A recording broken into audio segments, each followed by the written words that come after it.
480 centimeters in feet? First of all, we need to know the value of 1 centimeter in feet. It's always 1 centimeter equals 0.03280839895 feet.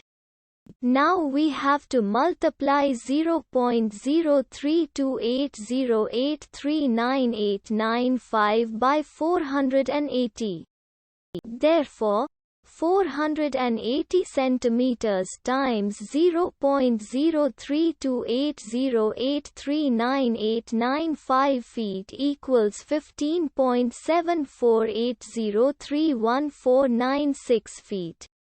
So, in other words, 480 centimeters equals 15.7480314996 feet. We hope you have enjoyed this video. Please like and subscribe to our channel for more videos like this.